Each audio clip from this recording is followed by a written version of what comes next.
everyone, Lewis aka Spider-Man 991 here with another comic book video. Since the new year is coming upon us, and not just a new year but a new decade, I decided to look back at the top 10 comic book runs of the past 10 years and make a list about them. So, if there's a story that you like that isn't on this list, I probably didn't like it or I didn't read it. And the only requirement I really had was just the run had to have started after 2009 and ended before the end of 2019. So let's get started. Number 10, Batman by Tom King. This is probably the most recent run on the list, and it just barely made the requirements. Like the last issue, Batman 85 came out about 2 weeks ago, so it just barely made it. Tom King does a very impressive exploration of Batman's character. There's a central question that he seems to focus on, which is, can Bruce Wayne be happy and still be Batman? It's a very difficult question to answer because Bruce has let one moment of trauma influence his life. He created Batman as a solution and has done a lot of good in the world because he was Batman. But does this central part of his identity need to cost him his happiness? Initially when the run started, I didn't hate it, but I wasn't like thrilled about it. But once the story arc, The War of Jokes and Riddles, came out, which is the fourth story arc, once that was released, I was immediately impressed and started to have a little more positive feelings for this run. The build-up and actual issue of Batman Catwoman's almost wedding is probably, for me, where the story got very interesting. To me, the almost wedding technically was pretty much the high point about where a lot of people just either stopped reading it or they still stuck with it. So if you get up to, really I think in order to really enjoy this one, you have to start from the beginning, get to the almost wedding issue, and if by that point you're still a little bit curious, I would say power on through and get to the end. Otherwise, that's where a lot of people stopped. And throughout this run, King has some very memorable dialogue and scenes, such as Bruce Wayne eating a burger in issue number 16. Trust me, that scene is hilarious, especially the reaction from Duke and the other Robins. The reason though this is at the bottom is because while it does conclude King's time on the Batman title, it may not be the entire story because he is going to be launching another miniseries, Batman and Catwoman, sometime in 2020. It still hasn't been solicited yet, but it is coming, so that might be the full story. But his run on Batman is over, so I didn't really feel like putting it any higher than spot number 10 as much as I liked it. Number 9 on the list, Wonder Woman by Brian Azzarello and Cliff Chiang. This was the first Wonder Woman comic I ever read. Before this, I pretty much only knew the basic facts about Diana. She came from Themyscira, Island of Women. She journeyed to man's world when she met Steve Trevor. She was the daughter of Hippolyta, Queen of the Amazons, and made out of clay. When Brian Azzarello and Cliff Chiang opened up their run for Wonder Woman, which was also the new Wonder Woman title as part of DC's New 52, they opened it up with a huge bang. In the first issue, they revealed that Diana was no longer made from clay. She was actually the biological daughter of Hippolyta and Zeus. That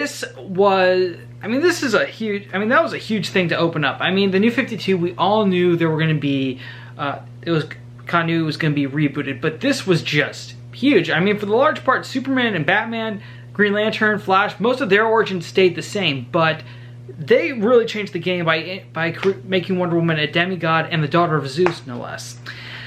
This opened up the Wonder Woman stories to a whole bunch of new ideas. A lot more Greek mythology was involved, which I thought was great. And Greek mythology has been a part of Wonder Woman for years, but it's never been this directly involved. It's never been this much directly involved, especially now that, given Diana's new heritage. Also, this is the run where Diana became the god of war. I mean, if that's not, that should be the main reason you tell people to read this book, read this series, is Wonder Woman becoming the god of war. That was an impressive issue and a huge surprise. Also, I do love Cliff Chiang's designs for the Greek gods. Usually whenever you see Greek gods portrayed in comics, movies, or something, they're always just regular people in like togas and stuff, but Cliff Chiang made each god unique. No god was the same as the other. It was beautiful. I mean, he made Hades, Lord of the Underworld, have candles on his head. Poseidon was a huge sea monster. It was phenomenal. And I have to say, though, the New 52 did bring a bunch of changes, but the way that Azzarello and Cliff Chiang just rolled with it for Wonder Woman was impressive. And honestly, if anyone doesn't know anything about Wonder Woman, then I would definitely recommend checking out this run. Number 8 on the list is Ultimate Comics Spider-Man, the Miles Morales issues, written by Brian Michael Bendis. Miles Morales' debut into comics in general was probably one of the biggest comic book news stories in the decade. Marvel announced that they were going to kill the ultimate version of Spider-Man and introduce a new Spider-Man who was a completely original character. And I really do like Miles' character because unlike most characters that in comics or superheroes that pick up the mantle of their predecessors, Miles had zero contact with Peter before he became Spider-Man. He only heard about Spider-Man through stories and stuff, and he did get his powers from a radioactive spider, but he didn't want to be a superhero. He said, there already is a Spider-Man, I don't need it. But then when Peter died, Miles realizes, okay, he got these powers, obviously, to pick up where Peter left off, and he only finds out Peter's identity after it's exposed during his final battle with the Green Goblin. And going back to what I said earlier, Miles wasn't a sidekick, he wasn't a cousin or a brother or an uncle or any blood relation or like a familiar relationship to Peter. He was just another kid, and he only took up the mantle of Spider-Man because he knew with Peter gone, someone had to fulfill that role. And the first Ultimate Spider-Man series with Miles was a very awesome read. There was a lot more to, and unlike Peter, Miles became Spider-Man. Miles still had most of his family around. He still had his uncle, his dad, his mom. Although Miles did receive some heavy losses. One thing that really stood out to me was how long Miles quit being Spider-Man for a while, because usually in the regular Marvel universe, whenever we see Peter say, oh, I'm never going to be Spider-Man again, it's usually like maybe a couple of within the time frame, it's usually like maybe a couple of weeks, then he puts back the suit, goes off, fights bad guys again, rinse, repeat. But when Miles did it, after, spoiler alert, the death of his mother, he stopped being Spider-Man for an entire year. And I think that was probably the longest time, that was definitely longer than what Peter did. And it was just a great way they set up what happened to Miles after the death of his mom and how he dealt with it and how his dad dealt with it, because his dad blamed Spider-Man, and it's just a fantastic series. If you have the opportunity, I definitely recommend reading the first Miles Morales series, which is called Ultimate Comics Spider-Man. And I know I have to be specific because it's confusing, because Miles has had like 3 different titles. Well, 4 now.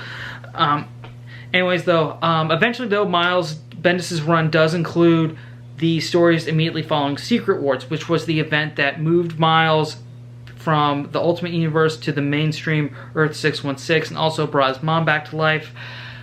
Unfortunately, at that point, that's where the run kind of gets a little rocky. Personally, I think after Secret Wars and once Miles got into the mainstream Marvel Universe, that's when Bendis should have left the character alone and passed the baton to someone else. But the next couple of issues they're not terrible, but they're just a little rough to read. And also, I am going to include Spider-Man on this run, which is the first team-up of Peter Parker 616 meets Miles Morales, because that's a fun miniseries. And let's not forget, Miles' character is essential to one of the greatest Spider-Man movies ever made. So even though Miles had a really strong debut, he had some really cool series in Ultimate Universe.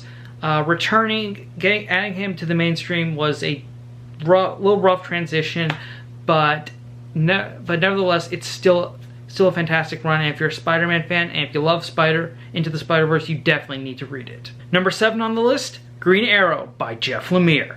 The New 52 was really rough on Green Arrow, but fortunately within this dumpster hot garbage title, there were a couple of issues written by Jeff Lemire that are just sheer awesome.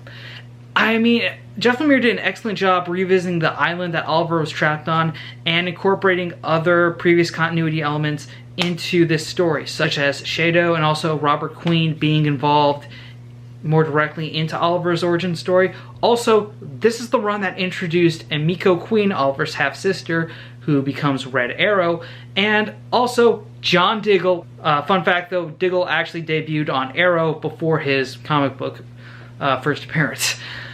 This run also used a lot of, and speaking of Arrow, this run definitely has a lot of parallels between the first 2 seasons of Arrow, and because, well, these issues were being published the same time the first season, the second half of the first season and the first half of the second season. It was an excellent time. It was an excellent comic book for fans who loved the Arrow TV series to read, because it was an easy transition. They could say, "Oh man, I love Arrow. I wonder what the Green Arrow title is," and I think that was a good sort of cross-marketing promotion. And I do talk about this run a lot whenever someone brings up Green Arrow. In fact, it is on another video I made called Top 5 Green Arrow Stories. So if you get the chance, check that out. I'll put a link somewhere.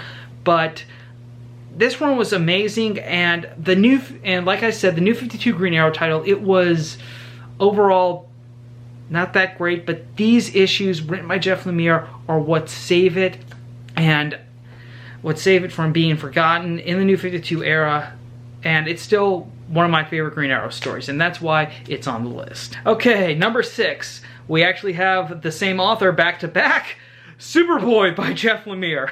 Okay, Connor Kent, Superboy, is one of my favorite DC characters. So when they finally announced he was getting a new solo title back in late 2010, it was published in 2011, I was over the moon. I was so happy because Connor just came back to life, and now he's getting his own title, which was going to be featured in Smallville. I thought that was great because a lot of things that made me love Connor were from his appearances in Teen Titans, and they only rarely touched on his life in Smallville. Now he's back, and we're going to have a title that focused on that, and I thought that was a great idea.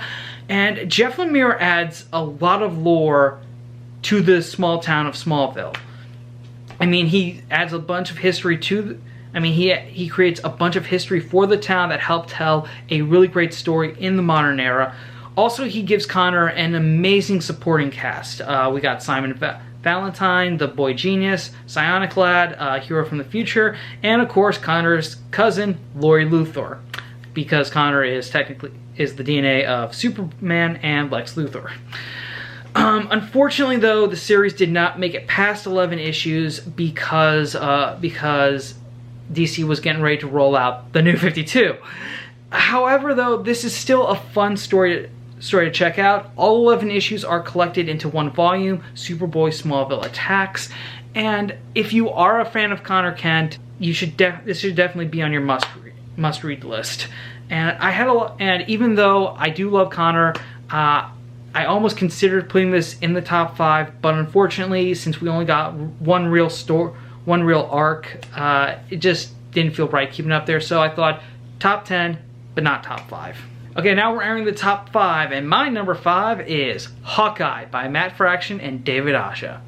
What does Hawkeye do when he's not with the Avengers? Well, Matt Fraction and David Aja answer that question. In this series, Clint Barton defends his apartment building from the Tracksuit Mafia with help from his partner/apprentice, Kate Bishop, and their trusty, lovable pet, Pizza Dog. Throughout the series, Matt Fraction delivers some really great dialogue, and David Aja's artwork is fantastic, especially when it comes to action sequences. And I really think that the issue that really shows off how good Aja's artwork is the special Pizza Dog issue in issue number 11.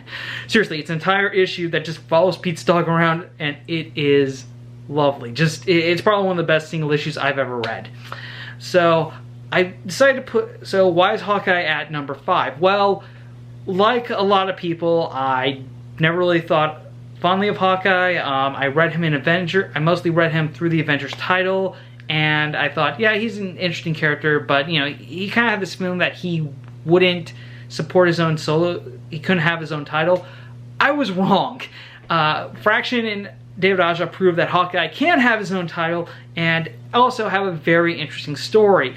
And I think this was the perfect title that came out I believe, a couple months after the first Avengers movie, and a lot of fans do love this title. And it won several awards, I think a couple of Eisner Awards. I don't know exactly how much, but it was definitely gaining a lot of positive buzz. With a Hawkeye Disney Plus series coming out in the next few years, this is probably the perfect series to read to get you hyped up for it. Trust me.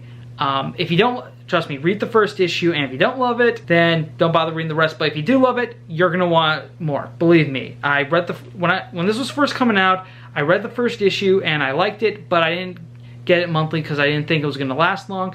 But by the time issue number 11 came out and I heard all this buzz, I decided to get the first 2 trades that collected the issues at this point, and then I read the rest of the series monthly, and let me tell you, I looked forward to every single one until they finally ended it. Also, the series does sort of set Kate Bishop up for her own solo series when she starts to move out to California. So that's another. So it's not just about Clint Barton and Pizza Dog. Kate also gets the spotlight, which is very amazing. And overall, it was a very surprise to me how much I love this series, and that's why it's in the top 5. Number 4 on the list is Mighty Morphin Power Rangers by Kyle Higgins. Like I just mentioned about Hawkeye, Mighty Morphin Power Rangers, the comic by Boom Studios, is another surprise that I didn't realize I liked that much. Especially because I heard it was going to be written by Kyle Higgins, who just had an impressive run on Nightwing. So basically, and it had a really great premise to it. The series starts off with Mighty Morphin Power Rangers just after Tommy has joined the team. So it sort of starts off with a nice Green Ranger Year 1 type of story, and it ultimately leads to an alternate Tommy Oliver known as Lord Dracon, who tries to absorb all the powers of different Rangers from different eras by absorbing the Morphin Grid in the finale arc known as Shattered Grid. And I have to agree, and I have to agree with a lot of fans who refer to Shattered Grid as the Crisis on Infinite Earths of Power Rangers, because it's not just about, when we get to Shattered Grid, it doesn't just involve the Mighty Morphin Power Rangers, it involves literally every Power Ranger that's ever existed. And I loved Power Rangers as a kid, and when I started my YouTube video, the first videos I uploaded were reviews of Power Ranger toys. So at first I was a little hesitant to give this series a shot because I figured, okay, there's a good chance it's gonna bomb. But once I heard a few positive things about the first arc, I decided, okay, I read it for the first time and I loved it. Then I got it monthly, and every single chapter was a joy to read. And I do specifically refer to Kyle Higgins' run because I think this is, even though this title is still going on, this is, to me, Kyle Higgins' run is probably the best thing you can read if you're an older Mighty Morphin Power Ranger fan like me, because the title does have a lot more darker and mature themes, but it's handled very well. And they also updated the settings so that the Rangers do exist in the modern day, so we don't have a bunch of, older references from the 90s. So that is very good. Overall, I just really loved how much this surprised me and how good it was. So if you are and if you follow Jason David Frank, the actor who played Tommy, on Twitter, he loves this title a lot. He really does love the Lord Dracon character, that he's been pitching for Lord Dracon to be the next villain in the next Power Rangers movie. I think that would be a brilliant, if they got Jason David Frank to play Lord Dracon in a Power Rangers movie featuring younger versions of the Mighty Morphin Power Rangers, that would be amazing. This one was very impressive. It spoke a lot to me as an older fan of Power Rangers, and that's why it's number 4 on the list. Okay, number 3 on my list is Batman by Scott Snyder and Greg Capullo. A lot of fans, okay, I know I've been saying I've mostly been bashing the New 52 a lot on this list, but this is the one exception because a lot of the DC titles during the New 52 I read on and off again. I would read them for certain runs, then I'd stop, then pick them up again, then drop them. This is the only title from the New 52 that I consistently read. This is the only one that I have all 52 issues, and I enjoyed every single one of them. Snyder and Capello's run opened up with a big story that featured new villains known as the Court of Owls. Then we got 2 excellent Joker stories that really examined his relationship with the Dark Knight. And we also got an arc where Bruce Wayne has amnesia and Batman is MIA, so the city of Gotham decides to make a publicly sanctioned Dark Batman, who is Jim Gordon. And I know that arc sounds ridiculous, but it was actually I found it to be very enjoyable. It wasn't just about examining what makes Bruce Wayne special to Batman, but also what makes Jim Gordon special as the defender of Gotham, and how does Jim Gordon handle protecting Gotham when Batman's missing. Also, the team's Scott Snyder and Greg Capello's work on Batman didn't just stop with the Batman title. They've also recently done 2 really good miniseries, Dark Knight's Metal and Batman: The Last Night on Earth, which did recently conclude, so it does get on the list. Scott Snyder writes some very good script. His plots feel very over the top. Like, reading them felt like reading every single one of his arcs felt like watching a movie in a way. Like, it had that much of a scale to it. And also Greg Capello's artwork is brilliant. I really loved all the homages he did to Golden Age Batman during the 0 Year arc. Like, I really do love how Batman's suit during the 0 Year arc, which is his first bat suit, looks like a modern updated version of his original appearance from the Golden Age. And even though, and I know that when Batman got the new suit for DC Rebirth, some people weren't too big fans of it. When Greg Capello drew it, it worked. It actually debuted during the last 2 issues of the New 52 Batman title, and I think when Greg Capello drew it, the suit worked. But when everyone else drew it, I can understand where some negative reactions came. But nevertheless, this was Scott Snyder and Greg Capello, they really did a fantastic job on Batman, and I think if you ask anyone what were some good Batman stories over the last few years, they would be the ones who would be behind them. And I've been saying, in a lot of my videos, I've been saying that the Court of Owls arc would be an excellent Batman movie, and that's what they should do for live action, is adapt the story that these guys did in their very first 11 issues. Honestly, if you haven't read Batman by Scott Snyder and Greg Capello, you should read it immediately. Currently, the series is being reprinted as an omnibus. The first volume is out. I'm not sure when the second one is, but all of the other issues are available digitally. So for being the one bright shining beacon during the dark era of the New 52 is why this run is number 3 on my list. My number 2 pick on the list is Superman by Peter J. Tomasi and Patrick Gleason. After 20 years of marriage, from our perspective, Lois and Clark, I'm not exactly sure how long they've been married, but Superman and Lois Lane are finally parents. This was a bold new direction for the Superman titles. This was basically I'm pretty sure this was the whole headliner when DC announced their plans for Rebirth, and it wasn't exactly, however, it wasn't really a smooth transition. Because at first we were led to believe that the Superman and Lois that we're seeing were the pre-New 52 iterations of these characters brought into the New 52 universe. However, the storyline Superman Reborn basically merged the continuity of the New 52 with the pre-New 52 versions, which had a little mixed reviews. But nevertheless, this was such an amazing title. I really loved every issue as it was coming out. Peter Tomasi and Patrick Gleason are both fathers, and the whole crux of this series was Superman being a dad and raising his son, Jonathan, not just to be a good hero, but to be a good man. And I think Tomasi and Gleason really draw from their own experiences as fathers to help influence this title. And it really does show the more you read it. And while, yes, there are some superheroics,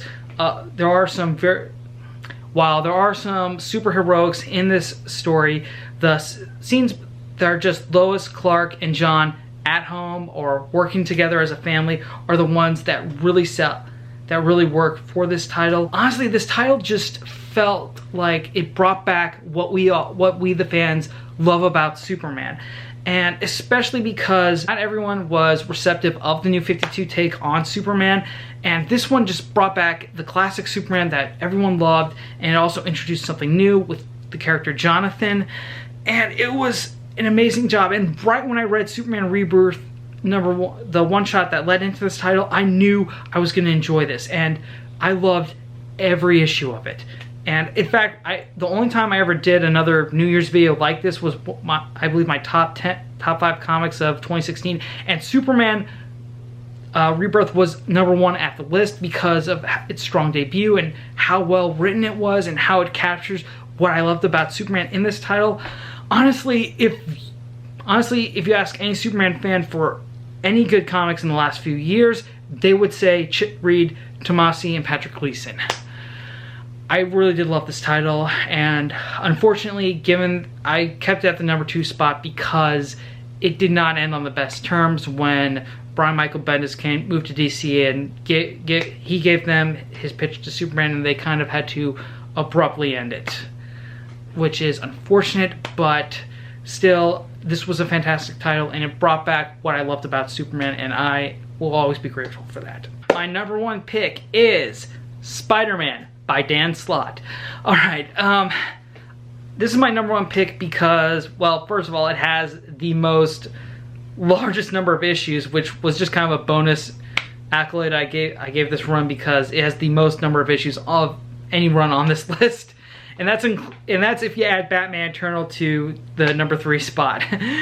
But Dan Slott's run added some new changes while also keeping in line with the spirit of Spider-Man. He introduced a lot of new things. Slott introduced Peter getting a steady job as a scientist in Horizon Labs. He temporarily lost his spider sense. He lost his control of he had his body taken over by Doc Ock, and he went on a multiverse trip where he teamed up with a multiple Spider-Men, and he fought Norman Osborn when Osborn was infected himself with the Carnage symbiote. I really did love Dan Slott's writing style for this title. He provided excellent dialogue for his characters, and his plots also built up to larger story arcs. And I did love that. It gave me a little incentive to keep reading this title, which I thought was great, and it did kind of feel like and each big arc felt like a season finale from a TV series, which was just a really awesome feeling to have for a comic book. And there are a lot of good story arcs a lot of his bigger story arcs have been talked about over the last few years since he took over the Amazing Spider-Man title. Spider Island, Ends of the Earth, Dying Wish, which led into Superior Spider-Man, Spider-Verse, of course, and Clone Conspiracy and Go Down Swing, just to name a few of them. Speaking of which, the point where the Amazing Spider-Man ended and Superior Spider-Man was introduced was probably the high point of this run for me. I really did love this change. In fact, another video I made, 5 comics every fan should read. That was my choice for the Marvel comic on that list. I really did not only now of course having Doc Ock take over Peter Parker's body while Peter Parker died in Doc Ock's body was a little controversial.